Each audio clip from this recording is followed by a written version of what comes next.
Support comes from Hampton Roads Community Foundation, partnering with donors from all walks of life to improve southeastern Virginia through grants, scholarships, and leadership initiatives. Learn more at hamptonroadscf.org.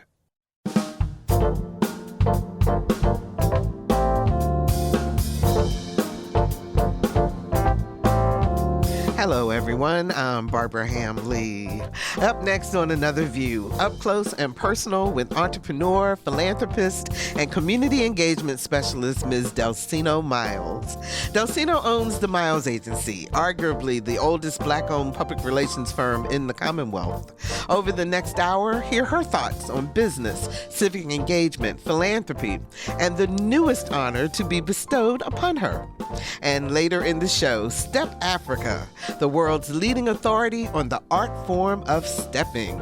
It's all coming up next on Another View, right after this national, regional, and local news from NPR and WHRO News.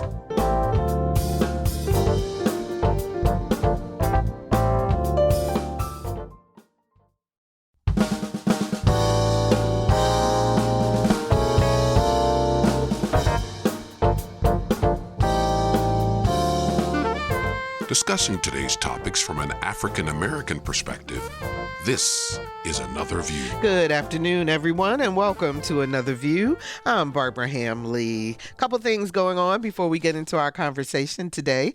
The Community Unity Coalition of Eastern Shore, Virginia, our friends over on Eastern Shore, are inviting you to welcome the newest president of Eastern Shore Community College. His name is Dr. Darrell Minus, and the celebration is happening tomorrow, the 17th of October, at 6 o'clock at the Gideon's legendary Dewdrop Inn.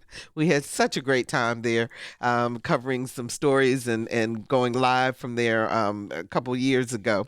But it is on Bayford Road in Weirwood, Virginia. And if you want to RSVP, the number is 804-513-0532 to Ms. Jane Carabas. 804-513-0532. So go on over to the Eastern Shore and check them out. They're having a good time over there. This Sunday, the community sing-along is happening at Booker T. Washington High School in Norfolk. It is free and open to everyone. And community invites everyone in Hampton Roads to pick up your instrument, bring your voice, join the Virginia Symphony Orchestra in the celebration of peace, inclusion, and unity. And you can be a part of the audience. You can sing along. It is a great, great time. There will be special performances from the Norfolk Street Choir Project, Teens with a Purpose, and the Academy of Music. It is absolutely free for everyone. So come on out to Booker T. Washington High School starting at 4:30 p.m. Sunday, October the 19th. And I'll guarantee you will have a wonderful time. And I want to also invite you all to join me and the Another View crew on Thursday, November the 6th for a very special live broadcast. We're going to be broadcasting live from Fort Monroe, and we're going to be talking about the roles and experiences of Black people in shaping the economic and social development of early Virginia and early America. And we're doing this from the brand new Fort Monroe's African Landing Memorial Plaza. It is incredibly beautiful. Come on out. We're celebrating this as part of our 250th celebration of the forming of this country. And this event is free for everyone, but you do have to register. So please go to whro.org/events. Register, come on out, have a good time. Watch us do the show live. So today on Another View, a personal conversation with Ms. Delceno Miles, owner of the Miles Agency, a Virginia Beach firm specializing in niche marketing and community engagement. Now, in full disclosure, Delceno and I are business associates. We work together on projects through our individual companies. She is a mentor, but most importantly, we are personal friends. And I am so happy to announce that my friend has been named the Virginia Beach JC's 2025 First Citizen of Virginia Beach. She is the first African American to receive this prestigious award. Delceno, congratulations. Thank you. Where's the soundtrack with the applause? Absolutely. But let me also introduce Jaquita Clark Thompson, who serves as an international vice president for Junior Chamber International.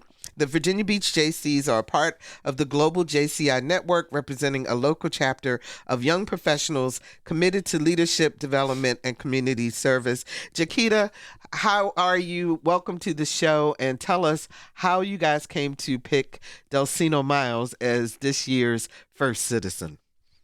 Well, thank you for having me. And I guess the bigger question is, how could we not pick her?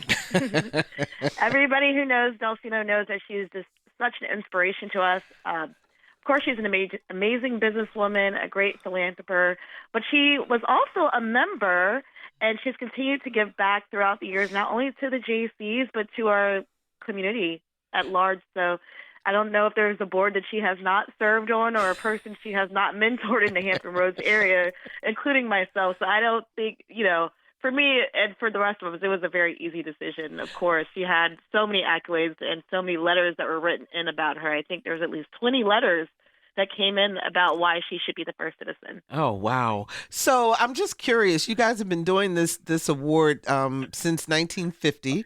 Delceno is the 73rd person to receive the award. I am stunned that in 2025, we're still talking about first African Americans to get these kinds of honors. Why is that? That's a great question. I really don't have an answer, but I'm glad that it's happened. I'll share that I was the first African American president of the local organization back in 2019. So while it is a little troubling that it has taken so long and that we're still having first in this country, I think it's a testament to our progress as a people and as a nation. And hopefully, and I know for a fact, she will not be the last. So what exactly is involved in order for her to receive this award? How does the nomination process work? Just give us a little bit of the behind the scenes. Yeah, absolutely. So the first thing is we receive a nomination from the outside community. Usually we have an application that goes out early spring. And then we ask for letters of recommendation. And from that, the board of directors who are of the committee, because there's about 70 of us total, so we're all under 40, by the way. So a chosen committee goes through those entries. We look at the supporting letters, and we kind of rank based on who has been a great help to the community in a philanthropic way, who's also been a great business person, and how do we tie those two together. I think we went through about 3 rounds this year. Just because we have 2 other awards that go along with First Citizen. So, but Delceno it stood out to us 100%. So tell us now, they're also recognizing Taylor Franklin with the RISE Award for his leadership in business and community development, and William Billy Almond, the Creed Award for his dedication to faith, justice, and service. So they will all be awarded. But this year's event, normally this is a black tie dress up affair, isn't that right? And right. This year is going to be a little bit different. Oh, I'm so excited. So when Delceno was named first citizen, we always go and ask, what is it that you want us to do? How do you want us to celebrate? And the first thing she said is, I don't want to dress up. Of course. I want everybody to have fun. So, of course, we looked at her a little funny and said, what? But as we learn more about the vision, it's going to be such a breath of fresh air. We're having it at the Virginia Beach Sports Center. It's going to be sports themed. You could come dressed as you are, still celebrating her as a person, still celebrating our community, and just having fun. I think a lot of times when we look at galas and such, I love going to a gala. The one thing that we miss out on is the actual fun and the interaction of everybody there. So I'm so excited to know that we can dress down, we can network with each other. It's also an amazing opportunity for my fellow JCs to network with, other community leaders. It's a great opportunity for you guys to see each other and actually get to speak to each other at an event. So this was the brainchild of Delceno, and I think it's going to be like nothing we've ever seen before. Absolutely. So are tickets still available, and how, if they are, how do people get in touch? Sure, yes. Tickets are still available. And you can go to vbjcs.org or follow us on our social media, Facebook. We'll have the links available on those platforms as well. And before I let you go, just tell me just a little bit about the Virginia Beach JCs. You guys also do the surfing competition and some other events during the year. Is that right? Correct. Yes, we have had the East Coast Surfing Competition. We're entering our 64th year, the longest surfing competition in the world. We obviously do First Citizen. We have Christmas shopping tour. We take roughly 150, 160 people shopping for Christmas gifts. We are the keepers of the Flame of Hope for the POW Military Memorial. But at the heart of it, we're a part of Junior Chamber International. We're a group of young leaders ages 18 to 40 who really want to get out there and not only serve our community, but grow as business people. And we kind of are each one, teach one kind of model. And we just live to serve. In our creed, the last line is service to humanity is the best work of life. And partially, that is how you become the first citizen, if you embody that part of our creed, which Delceno does. Absolutely. Jaquita Clark Thompson, thank you so much for joining us on the show to tell us about this award. And we're going to talk with Ms. Delceno to get her response to receiving it and find out a little bit more about her. And I wish you guys the best for the event, and I look forward to seeing you there. Absolutely. Thank you so much. You're very welcome. You take care now. Bye-bye. You too. How do you Bye. feel, Delceno? Quite an honor. I'm floored because it's such a prestigious honor. And City of Virginia Beach, my hometown, born and reared. So it's full circle moment for me. As Jaquita mentioned, I'm a former JC, and it's professionals from 21 to 40. So I kind of graduated from that a few years ago. Just a few years ago. So I guess I'm a a senior C. Well, I know you flow in so many different arenas throughout, and people know you professionally. But this conversation, I want people to get to know you personally. Oh, they know. And who you are and who you're all about. So you were born and raised in Virginia Beach. That's right. I don't know why I thought you were born in Norfolk and moved to Virginia Beach. No? No, born. Well, actually, to be accurate, Princess Anne County. Before the merge. So, but yeah, Virginia Beach. Stayed in Norfolk a little bit by my paternal grandparents. They raised me and my brother for a bit, and then we moved back with my mom. And so when I was in 5th grade, my brother would have been in the 3rd grade. So then from there on, but actually born in Virginia Beach. But we spent a little bit of time in the Lindenwood area of Norfolk. Oh, okay. So all right, and you went to Cox High School. Go Falcons! Yeah. All right, tell me about your high school years. Did you play ball? Yeah, I played field hockey, basketball, ran track, and played softball. Oh, not an overachiever or anything. No, just a little something on the side. Just a little something to keep me busy. And a straight A student yeah, too, right? Well, there may have been a B or two in there. So, was your experience at Cox what sent you to all the way across the country to go to college? Actually, I'd say yes, because I had some wonderful teachers. As I was in a lot of advanced placement classes, and so I was comfortable in that space because Cox at the time, there were very few African Americans that went there. So I was usually either the one of one or one or two of us on these teams. So I learned about being a team player, but also learning from folks from a different background than me, particularly demographically, because they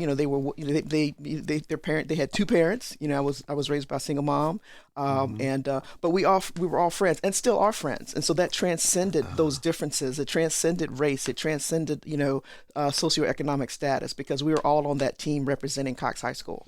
And we're still friends to this day. So we stay in touch in all of that. Awesome. And so it was, yes, they certainly prepared me to go to Stanford for sure. And what made you pick Stanford? What was it because of the girl, they had team? A check. They had a check, girl. Come on now, a scholarship. Shoot, the tuition was more than my mother earned. Well, I was going to say, I mean, that's a pretty prestigious school, and it's a long way away. Weren't you afraid of leaving? No, I was embracing the child. I didn't apply to any Virginia schools. Really? So I wanted to just explore something outside of Virginia. Nothing against, because Virginia has phenomenal schools, great reputation. But then I saw California on the return address, and then they paid full tuition, included 2 round trips home each year. So that's all God. God did that, because wow. the tuition, literally, Barbara, was more than my mom made, because she was a cafeteria worker in the school. She worked her way up to be manager by the time she retired. But yeah, so that's all God. So Wow. yeah, and I knew nothing about Stanford. I technically they contacted me, because it wasn't on my radar. I didn't know anything about them. So but yeah, they contacted me, and so I applied. Not expecting anything. Wasn't going to jump off the roof, and I didn't get in because I didn't know. You didn't know whether you wanted to be there or not. Yeah, I don't know. Anyway. Okay, California. Okay, free ride. Let's do this. So, I'm curious about the reputation. I'm going to go back to Cox for just a little bit, because it is located in a very affluent section of Virginia Beach and so forth. And while I understand the teams coalesce because you were a team, was it difficult to be a minority at that school, not only racially, but then socioeconomically not being on that same level also? I was one of the cool kids. All right. So that's how we roll. All right. So there you go. So literally, because athletes kind of had a little bit of prestige, and then I was in National Honor Society, those kinds of things. So I was rolling with sort of that group anyway, and so I learned a lot from them. Parents, I got to know parents. I still run into parents every now and then. I didn't even saying you're Delceno Miles. Yes, I believe that. I still am. So, but it prepared me for a lot. Actually, I got more drama from my own people, because they thought I was trying to be somebody else. Yeah, to be less than, as we always get accused of being so that. Yes, the fact that I could conjugate my verbs, understand what conjugate means, can spell conjugate, put me in a different category. And so one of my little Rosa Parks moments was we were always the first stop at the bus stop, and so I always purposely sat at the front of the bus. We're the first stop, so the bus is empty, but they always went straight to the back. And so I got teased for things like that. I got bullied a little bit about just wanted to do better. So it was called acting white, that kind of stuff. But if pursuing excellence is acting white, then I'll keep pursuing excellence, because it's not acting white. That's pursuing excellence. That's pursuing excellence. That transcends race. Exactly. So so I got more issues and bullying from my own people, quite frankly. You majored in psychology. I did, and I still use it. And I was going to say that fits. Yeah, that fits definitely. Because at the time I was influenced by one of those teachers at Cox, because he was my psychology teacher, and I thought I wanted to be a clinical psychologist at the time. So that he persuaded me, influenced me, quite frankly, to pursue that. And so I had another great mentor at Stanford. He just recently passed, Dr. Philip Zimbardo, who did the Stanford prison study. Yeah. So so I've had, God has kind of guided me to have these kinds of mentors who poured into me. And it also allowed you then, when you decided to become your own business owner and so forth, to be able to flow in circles that a lot of people, particularly people of color, may not have the access to. So right. Yeah, you learn to adapt and know your audience, kind of thing. You do this very well, Barbara. Whether you're a MC at a kids function or a church function, or CEOs. So you have to learn how to do that and adjust, and then you have to do that in the business world too. So whether I'm at a chamber event or at a church event, so I'm either shouting or collecting a check, whatever it does, whatever works, whatever works. I'm for it. I'm there. So what made you decide to go into business for yourself, as opposed to, you could have worked for any corporation, you could have done a lot of different things, but you decided you wanted to be an entrepreneur. Why? Well, one, I'm not. My DNA is not where I can go. I'm not a 9-to-5 kind of girl, and there's nothing wrong with that. But it's just that I like being able to sign the front of the check versus just the back of the check. Nothing wrong with that either. But signing the front of the check, you have a whole nother mindset. And so I like working for myself. And as I've said many times, if I'm going to be on a fixed income, I'll fix it. Wow. Yeah, there you go.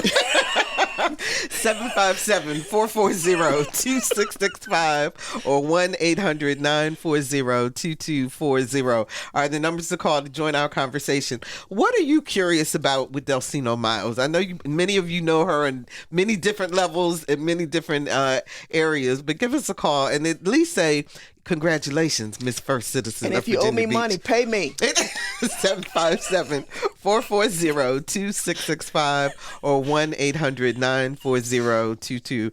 for zero. I love that pay. You'd rather set your fixed income. I'll set it myself. Yourself. You said it yourself. And as my mentor, business mentor, what was one of the first things you always say to me? Stop leaving money on the table. Do not leave money on the table. That's right. That's right.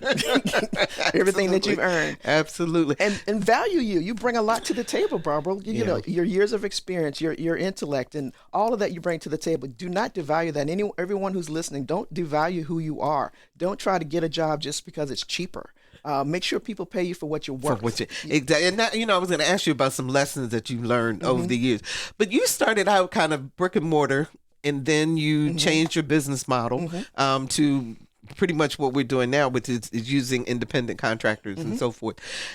How difficult, as a Black woman in particular, did you find it in terms of the shifting that needed to happen in order to make the business work? I mean, did that cause you a lot of anxiety? No, not at all. Actually, I credit my husband with saying, look, you don't need all that overhead, because clients always, they never came to me. I had all this big office space and all of that. Did that for about a decade or so in Virginia Beach. And he was right. So I don't need that, because now, particularly now with technology, you can really have a meeting virtually anywhere. People can be thousands of miles away and still get the work done. Right. So it wasn't a big shift for me. And then with COVID, certainly a lot of people shifted that way. And then as far as my team, they're all independent contractors, all 1099s. And it's a good way to leverage the talents and strengths that they bring to a particular project. So I can mix and match them, and they're free to continue their business pursuits as well. Absolutely. Yeah. So you really have found, though, your niche with cities, resiliency projects, engineering. I mean, that group, your name just kind of floats all the way through there. For a PR firm, doesn't have to promote itself. I told you, cool kid. It's a cool kid thing. But how did you find yourself in that space? Because most people think, okay, engineering, resilience, that's not that exciting, but it actually is, especially the community engagement piece of it. You and I are both communicators. Yeah.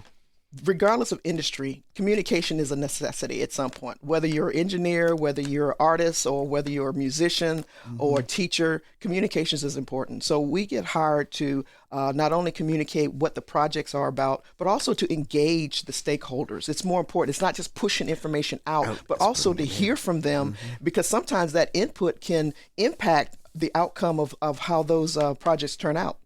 So particularly here in Norfolk, for instance, we were on the project that built the 5 elementary schools with Ballard. And so just that input alone helped them to sometimes redesign some of the things they were presenting in those schools, like maybe the entrance should be this way, the buses come that way, that sort of thing. But that came directly from the input from those stakeholders who care most about those projects. Either they were parents or kids, and that's another thing I'm big on, is making sure that the young people have a voice on these projects. So the community isn't just people who are over 40, it's everybody. Because even with the HRBT that we're working on, by the time a lot of the kids we finish this project, they would be driving. Wow. Remember the name of the TBM is Mary. That's from Mary Jackson. We did a naming contest with middle school kids, and so those kids, by the time this thing is done, they'll be driving age. And that's not to say things take a long time. It's just that they need to be engaged in what's important to them in their community that they're going to inherit. And a lot of times we don't take younger people's perspective. And they have great ideas together, and they have great ideas. They have great ideas. We did the same thing with a project in Virginia Beach as well, and we went to just about every high school in Virginia Beach, most of the high schools, and had roundtable discussions, focus groups with those kids. We fed them pizza and drink and soft drinks. I want to make sure soft drinks. and they gave us some phenomenal input, and so we incorporated that. So I never ever leave out that youthful voice, because they have a say too. They're stakeholders too. So I don't disregard or devalue their input. So you run your own business, then you decide, okay, I'm going to run for school board, and I'm going to also be named, city council person interim, and I'm going to be the chair of a whole bunch of other organizations. Look who's talking. When do you sleep? Sleep's overrated. I remember you telling me that one time. Yeah, and Steve, when you were texting me like at 5:00 in the morning, and you responded at 5:05. Exactly. But, people, they always say, if you want to get something done, give it to a busy person. Why is community engagement and giving back to the community so important to you? Because that's how we were raised. I said, a single mom, she taught us to do that by doing it herself. She was very active in her church. Everything from she was always selling something. Like, Mom, what else you got? She got selling donuts, selling candy, selling chicken dinners, all kinds of stuff to raise money for the church. And so we saw her give back in those so many ways. And she belongs to one of the oldest African American women organizations called the United Order of Tents. And so they were formed back in the 1800s. And so it's a sorority of sorts of service. And so we learned from our mom. So my siblings and I, and we do it now. So it's very much a part of our DNA now. It's sort of second nature. So tell me about your siblings, because the three of you are phenomenal. We're our mother's children. I'm the oldest, and then my brother Thaddeus Miles. He lives in the Boston area. He's a Air Force veteran.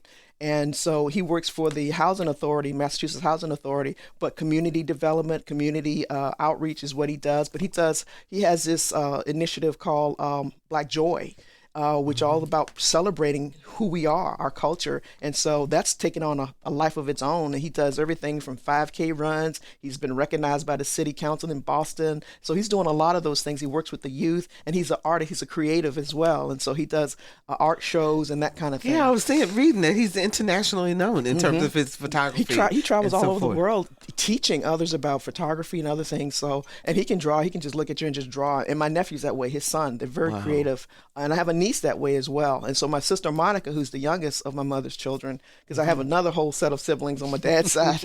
But Monica, she is a senior vice president for a global communications company, and she just got that promotion. And so she travels all over the place, and she's very active in her sorority. I don't know if I'm allowed to say which one, but the pink is kind of their thing, and she's active in that. And then she was very much working alongside one of her best friends, Dr. Angela Reddix, with ELG. Envision, Lead, and Grow. That's right. Yeah. So she was on that board, and she works a lot with kids and that sort of thing. And then she has a set of twins, boy-girls twins, who are doing very well. So the legacy of my mother continues. Yeah, and Envision, Lead, and Grow is a organization that works with young people, young entrepreneurs, young girls. Yes, entrepreneurs. If you're just joining us, we're talking with entrepreneur, philanthropist, and community engagement specialist, among other things, Delceno Miles, owner of the Miles Agency and the first African American to be named Virginia Beach First Citizen by the Virginia Beach JCs. 757-440-2665 or 1-800-940-2240. I got to ask you about the foundation that you guys set up in Miss Evelyn's honor. And I'm going to share a personal story. Delceno's mother, who was a joy, but she, when my mom passed, she called me and she said, "Don't worry, you have a mom still on this earth." And I will never ever forget that. She was such a special lady. Right. But you guys, before she passed, while she was still here to get her flowers, you created this foundation. We wanted a way to honor our mom, and so we wanted to. I sort of bullied my brothers and said, like, we're going to do this, but my mom is still here. And so we did. Yeah, they were on board. But we formed this foundation, the Miles Family Foundation, to give back, another way of giving back. And so we've given I think it's like $20,000 in scholarships so far. And we self-fund so far. We've gotten grants from other entities as well, but we've given scholarships to Virginia State, my sister's alma mater. We've given them to Norfolk State Foundation and TCC. And so it's our way of really investing in the future of these students that are whether they have single parents or what have you, but also investing in their potential and to encourage them to give back as well, to pay it forward. And so it's our way. Our mom was present with us when we gave our first gift to Norfolk State. So she had a chance to see her legacy in action while she was still with us. Absolutely. So she was here to see it. That's incredible. Yeah. So your family, everybody's coming for the big celebration? Oh, the ones I like. The ones that owe me money, not so much. You guys didn't know Delceno has a wicked sense of humor too. Now there is not a Mr. Miles. There is a Mr. Holloway. That's right. Yeah, I'm like Tina Turner. I'm keeping my name. I earned this. Okay, but tell us the love story. How long have you been married? And 25 years this year. Yep. He's a retired Coast Guard. He's a wonderful man, and he's on his third career. So his first was retired Coast Guard. Second, he was now retired Merchant Marine, and now he's a personal trainer. He drives me nuts because I'm gonna eat what I'm gonna eat. I'm not eating that witch's brew that he puts together. Plant-based, whatever it is. I ain't eating that. So, gosh. But he's very supportive and very he's behind the scenes and that sort of thing. So he's very comfortable being my support, and he's very comfortable having a strong woman as a wife. Yeah, I was gonna say, because he's very quiet. He's quiet, and you're the extrovert. He's the introvert, but it works. Yeah, it works together for the two of you. It does. Yeah, that is great. Yep. And Athens, we want to send our condolences. His mom just recently passed, and so we send our condolences. Thank you. Know that he will be okay. Yes, appreciate that. So let's talk about what you would like young people to know, especially those that are really starting out in business and so forth. What are some of the things that you've learned through your experiences and that you see that may be keeping them from reaching their full potential? What do they need to be thinking about? Well, you're not by yourself. Find folks that you trust, that can mentor you and assist you in identifying the paths that would work best for you, whether that's on the financial side, or just having an advisory group of individuals who are seasoned, who are where you want to be, and follow that advice. Also, just start off with just maybe volunteering your time to feature, sort of give a free sample, if you will, of what you can do. I joined a lot of these groups, but I started doing that years ago. We've been in business 36 years, so all of these accolades, this is 36 years in the making. This didn't happen year one, or even year 10. Yeah. So it takes time, so don't rush it, and you don't have to give up your day job, and so you don't have to wait for the perfect timing. There's never going to be a perfect time. Just start with your plan. Start talking to folks to flesh it out, to make sure it's what you want to do, and follow what you're passionate about. Don't just follow the dollar. Those will come, but if you're passionate and you're good at it, that'll show. And people will spread the word. If people are going to talk about you, they might as well give them something to talk about. So give them something positive. But and that's why I love to mentor. We have a very robust internship program, and I throw them in the deep end of the pool. They do real work, and so something they can put on their resume. They can use me as a reference when they go forth in their careers. All of those kinds of things. So. Volunteer your time, start networking, get out there, and don't be afraid. And there's never a perfect time. Just start, do the baby steps, because it's kind of like, we women, we always think we got the perfect guy, we got our list. Look, if he got a good heart, good credit, and a good mind, take a look. Exactly. He may be buck-toothed and cross-eyed, but if he's a good guy, it could be a potential. So the perfect time may be just around the corner. The internship program that you have through the Miles Agency, do you have to be a student in school for the internship? That's been what we've done in the past. We work with a lot of the colleges and even some of the high school students that have come in, and we pay them. We pay them because I don't want to exploit them that way, because they have, they're students. Right. And so we pay them, and they come in, they work on their projects, they go to client meetings with me, they go to social events with me, so they can see and observe how this is done in terms of socializing, looking somebody in the eye beyond just looking at your iPad, because a lot of the younger ones, they're used to the technology, and they don't really get a good dose of the old-fashioned social skills that you and I grew up with, where learning to say thank you and excuse me and waiting for other people to be served at the table before you eat. Those kinds of things that people made you and I, we know it to do. Yeah. But they don't. But nobody sat down with them. Nobody sat down. So I don't judge these young people Yeah. until I've done my part to make sure that I've given them the tools they need to succeed in multiple venues, not just in school, not just on the job, but anywhere they are. Because you are your brand.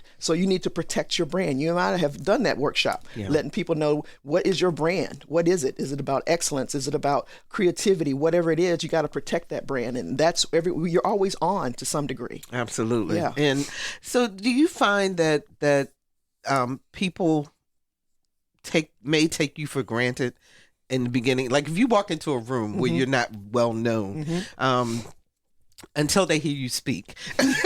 Who, me? Well, I'm just a shy old country girl. Right, shy old country girl. But I guess my point is I'm trying to get to, because I try to work with young people a lot on this also, and that is the whole idea of understanding who you are, as you said before, and then making sure that people take you seriously, and that they recognize your worth.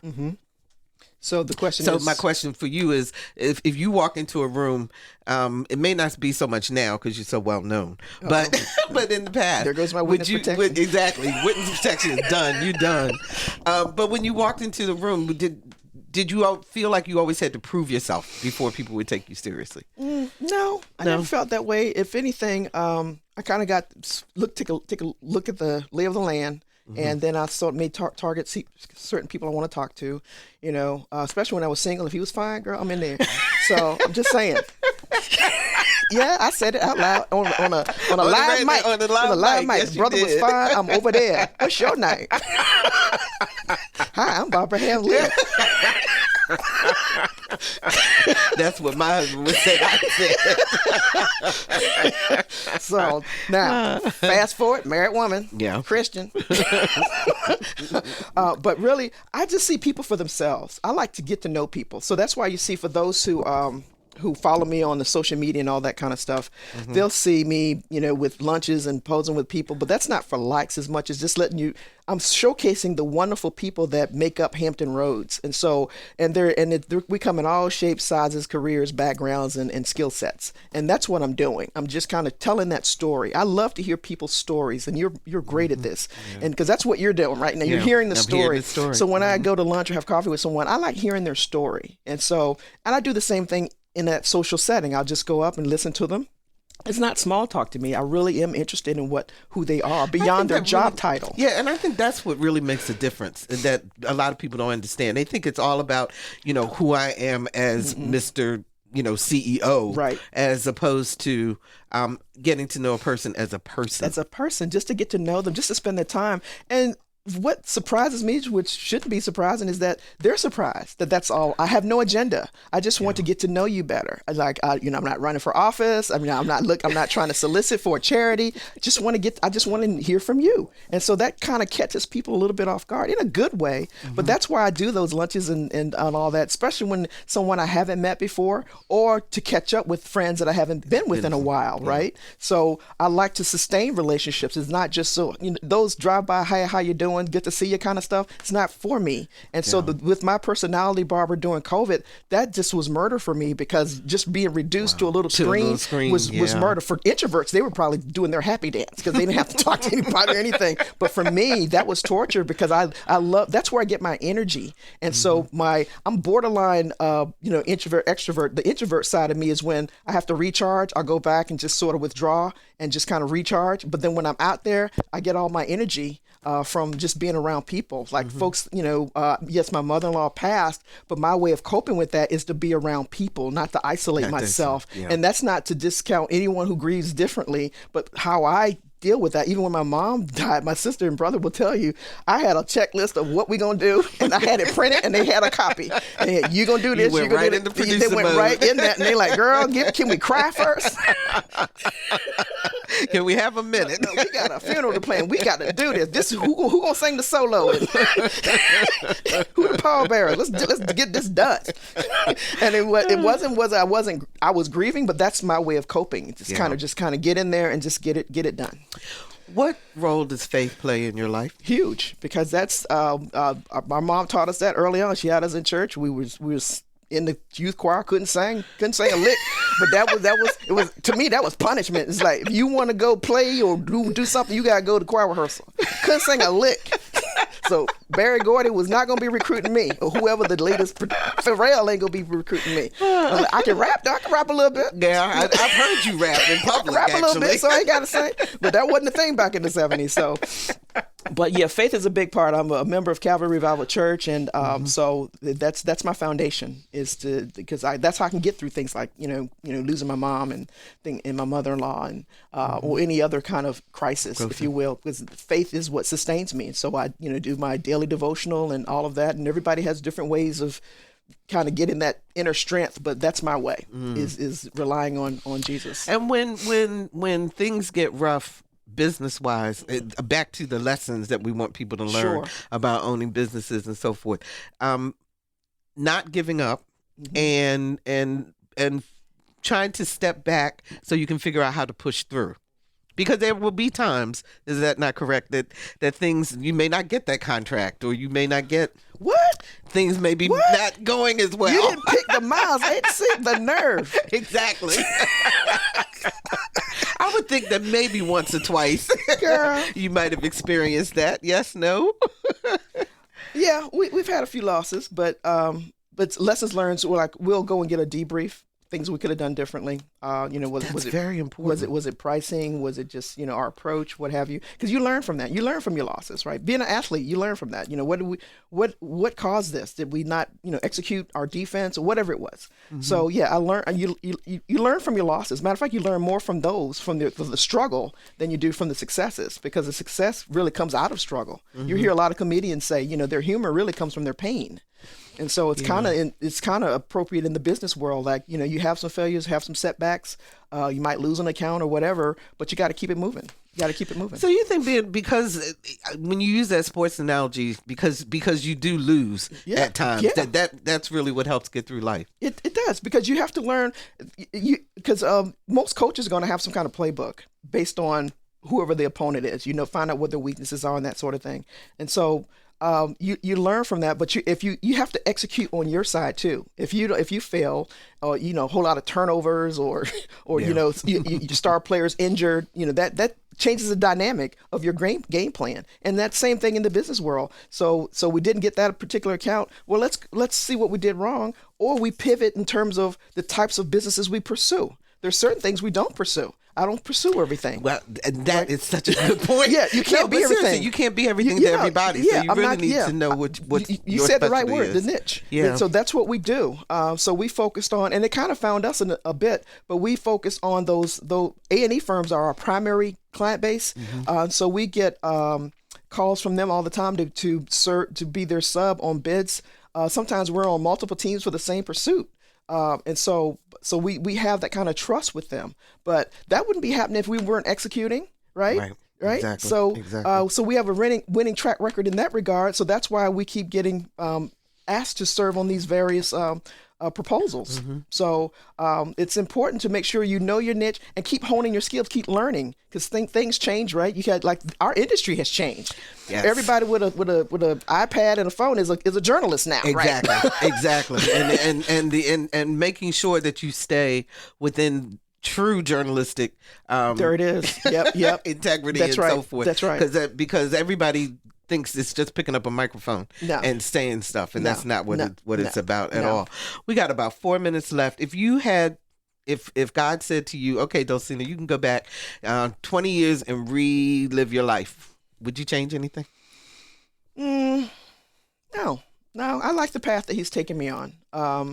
Certainly, I'd like to have my mother longer. Yeah. But for the most part, he's surrounded me with some good people. I have a great support network, friends like you, family. We have a very tight-knit family. We celebrate everything. I have a family, and that's just one tiny branch. I was going to say, tiny branch. That's not even the whole freaking tree. So we got one branch, and of that branch, our matriarch is my aunt, who turned 103 in August. Mine's still very, very sharp. She never had children. She was the youngest of 12 siblings, and so we're all her nieces and nephews. She's got hundreds of nieces and nephews, right? Wow. So family is a big part of that, and family and faith. Mm-hmm. So yeah. Having my church family, my blood family, my in-laws, and sort of my community family, if you will. Mm-hmm. So when you were a little girl, what did you dream of? Is this your dream? I don't know. I think the dream for me was to make sure that we took care of our mom, because I saw how hard she worked, and to just do something to make her proud. And we know that she was very, very proud of us. So that was the dream, and to do something totally different than what other family members did. Now, I can't say I was the first business owner in the family, because, we had other businesses. They were juke joints, but they were businesses. Hey, they were making money. That was a business. I ain't judging. So I come from a long line of entrepreneurs. That's right. I said it. One way or another, right? That's right. Well, congratulations again on being named first citizen of your hometown. Yes. That is very, very special. Thank you. And I'm looking forward to seeing you on November the 15th. November 15th. At the sports arena Yep. in Virginia Beach. Wear your favorite team outfit. Anybody but the Absolutely. Cowboys is welcome. Uh-oh. You heard it from That's her. right, that's right. Not from me. And bring a food item because we are we're right. collecting donations for the food bank. So all my guests, I'm asking to bring non-perishable food items to the celebration. To the celebration That's right. also. Okay. All right. We will be coming back in just a moment. Up next, an exciting performance brought to you by the Virginia Arts Festival called Step Africa. Brothers and sisters, yes. Step Africa.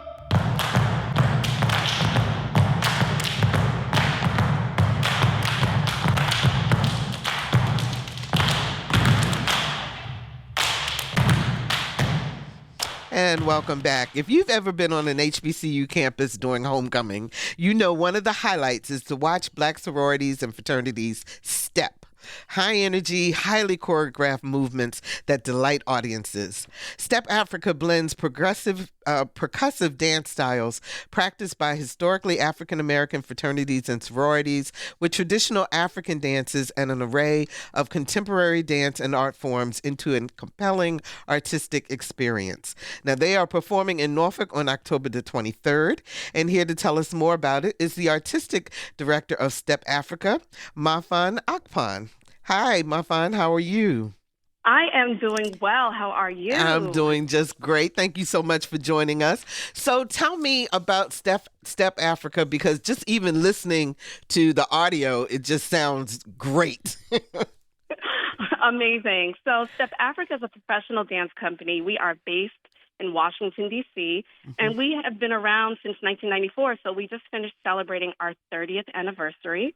Wow. And we take this art, yes, isn't that amazing? That's amazing, yes. Yes, and we take this art form around across the country and around the globe, and we celebrate the tradition of stepping, but we also celebrate its innovation and its ability to bring communities together. So now, if someone who is listening to the show has never experienced stepping, can you describe it a little bit? Absolutely. I know it's kind of hard, but...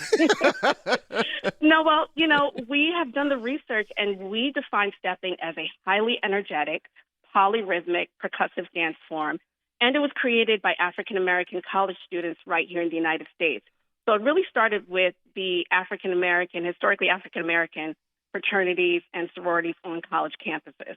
So when you come to one of our shows, you are going to experience a live, explosive celebration of rhythm and African traditional movement. So you actually are in a sorority, and so you have actually stepped. So tell me what that's like to perform. Like when you guys are out on the yard and you're doing your thing, what's going through your mind? Well, I am a part of a sorority. My sorority is Delta Sigma Theta Sorority Incorporated. Yeah, my producer has her hands up. Okay. Hey, soror. And Step Africa has actually at one point represented all 9 of the NTHC fraternities and sororities. But when we're stepping out on that yard, when we're stepping out for our community, it is something that is extremely prideful and strong. And we're representing excellence in the African-American community. We're also representing excellence in American storytelling. So, that's what Step Africa has been able to do for the art form. We are storytellers, and we're taking this art form to major theaters across the country and stages across the country. So, yeah. So what stories are you telling? We are telling the stories of African-American history. We are telling stories of our people. We're telling American history. So when you look at how stepping started in this country, we've done the research to really trace its roots back to something called the Stono Rebellion and the Negro Act of 1740. And that's when they made the use of drums illegal. And once they did that, what did African-Americans do? They actually enslaved Africans, they put the rhythms into their body. And so that was an innovation that had developed over the years into what we now know and see as stepping today. That's fascinating. I did not know that was the history behind it. Yes. So I'm really curious about the choreography. I know you're the artistic director, but who comes up with the movements? How do you determine, what a piece is going to look like? Well, what's really fascinating about Step Africa is, unlike your traditional other dance companies, Step Africa does not have one main choreographer. We have developed stepping choreographers throughout the years with the use of what we do. But really, it's a community-based event. So when you look at fraternities and sororities, there's usually a step master or step mistress, but they usually get the impact, they usually get the, they get the innovation and they get the art form from their fraternity and sorority members. So it's more of a community-based event where it's not just one choreographer, but it's the voices of many to represent what is going to be performed. Were you a choreographer for your chapter of Delta Sigma Theta? Oh, yes, I definitely had some impact there. And what's really beautiful about it is that tradition that gets passed on, from your earlier fraternity members, sorority members, that tradition that gets really, translated through the years. And it's nice to have older company members come back and see what the company has done, keeping the tradition alive, but also innovating and doing new things on the stage. So, and what was the purpose of starting stepping within fraternities and sororities? It was a reflection. Yeah, it was a reflection of the pledge process. It was standing in line and doing things in unison. It was about the pride and respect that you had for your different organization.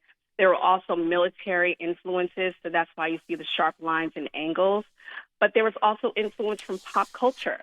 So that's why when you go to step shows, you'll see or hear music that's reflective of what's going on in society today. You'll hear topics, talking about voter registration. Those kind of things will be put into different step shows. Or you can take a look at the fashion and get a snapshot of where we are in time in terms of what they're wearing on the stage. So it's a lot of different aspects of culture that you can see in one step show. Wow.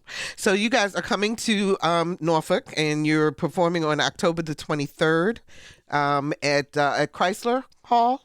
Is that correct? That is correct. That is correct. Okay. And tickets are available at Virginia Arts Festival, I would assume, vafest.org. That's correct. And also, if you'd like to learn more about the company members and get more information about where we're going to be, you can also go to our website at stepafrica.org. We do spell Africa with a K. Okay. And we're also on other platforms like Instagram, Facebook, and TikTok, and YouTube. So now, are you going to be also working within the community while you're here, or just performing? We're just performing on this one the next week. But we usually do community engagement as we are around the country. Okay. All right. Well, it is called Step Africa. It sounds wonderful. It is open and available for all to come out and enjoy, correct? That is correct. We want to see you there.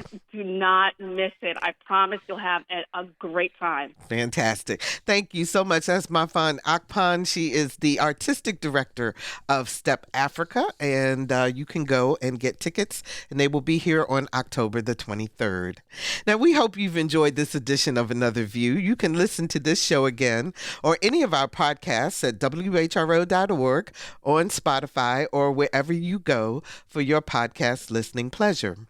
Next week on Another View, Black Brand, Hampton Roads Black Chamber of Commerce, celebrating 10 years of serving the community. We're going to find out all about this organization and what they plan for the next 10 years coming up. Our theme music is an original composition created for Another View by Jay Sennett.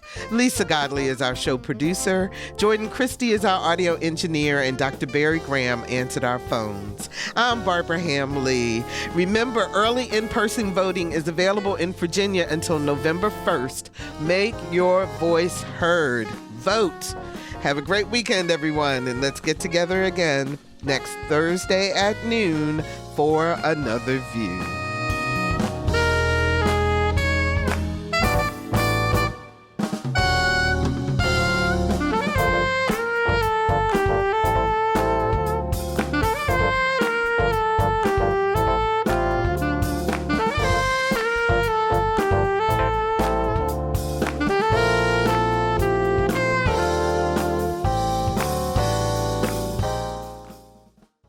Support comes from Hampton Roads Community Foundation, carrying out your charitable wishes forever, whether it's helping shelter animals, feeding the homeless, enhancing the arts, or supporting students.